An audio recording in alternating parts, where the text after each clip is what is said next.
Hi, my name's Andy. I'm one of the wine specialists based here in Waitrose in John Lewis, Oxford Street.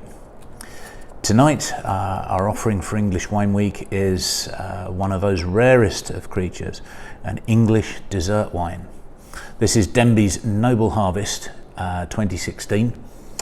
It's, I think, the fourth time, only the fourth time, that Denbies have been able to make a dessert wine since 1993 when they first made one. It's called Noble Harvest because it's made with grapes that have been affected by Botrytis cinerea, by noble rot. Denbies is one of our largest suppliers and the largest single vineyard site, I think, in England, with grapes planted over 286 acres. They plant a wide variety of grapes as well. Until 1984, Denbies was a pig farm opposite Box Hill in Surrey. If you catch the train to West Humble or to Dorking, it's a short walk from the station to the vineyard, and their visitor centre is open at the moment for takeaway, and as soon as restrictions relax further, I'm sure that they'll be open for you to go in and have a meal as well. They've got several lovely restaurants and even a hotel on site now. So Noble Harvest. It's made from a small plot of Ortega vines that are in a patch of the vineyard that is between the railway line and the main road, the A24, which runs down from London. Almost a direct line to my front door. In fact, if you just follow the A24 through into South Wimbledon, you get to my house. This low-lying patch of vines is subject to quite a bit of mist and fog early in the morning in the autumn, and that's perfect conditions for the development of this Botrytis, this noble rot.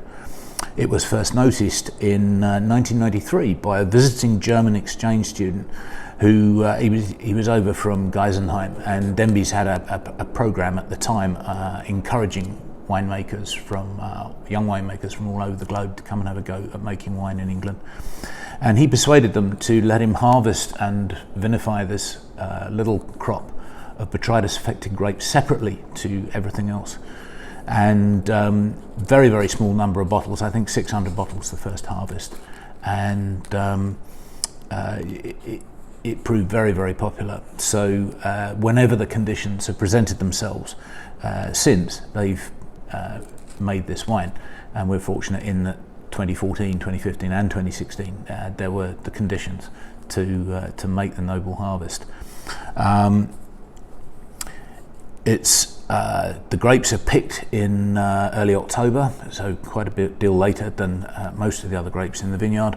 They're destemmed and crushed, long soak on the skins, 12 hours, to maximise the character pulled from these Botrytis affected grapes, and then gently pressed, and again the pressing takes a long time, 12 hours. The juice is very, very concentrated. What the Botrytis does is it extracts all the moisture from the grapes and shrivels them until they look like mouldy raisins. They're most unattractive, but the nectar that they produce is you just have to put up with the appearance. After that, the fermentation's in a combination of oak barrels and stainless steel, and again that takes a long, long time. The very high sugar concentrations mean that the yeast goes to work very, very slowly. At the end of all that, it's managed to pick up 12% alcohol, but there's still 94 grams per litre of sugar remaining, proper dessert wine territory. So what's it like?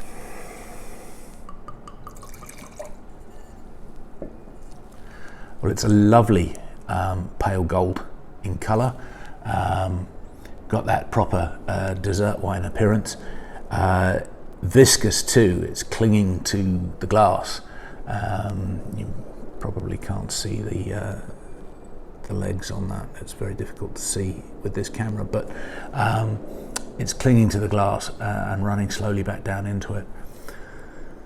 Oh, and on the nose, beautiful, beautiful apricot, peach, and cream and creme brulee. You just know that this is going to be really intense.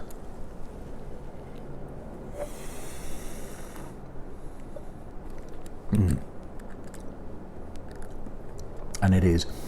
This has stunning exotic fruit character,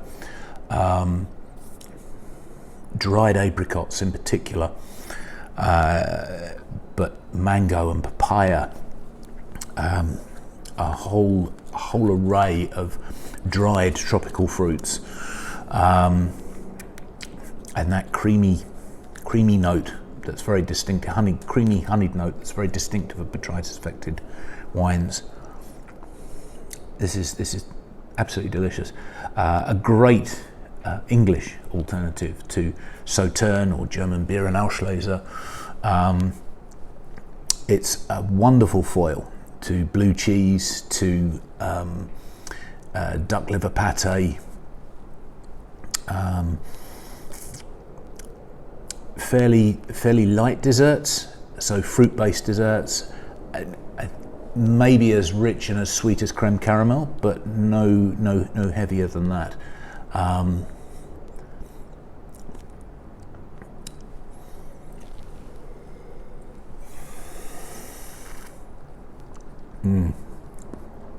Absolutely beautiful.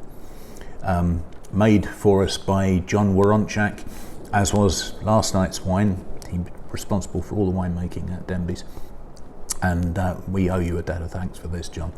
What a lovely wine. Hope you're enjoying English Wine Week. Join me tomorrow night for another English wine. Tomorrow we may have a look at English Reds, but you'll have to tune in and find out.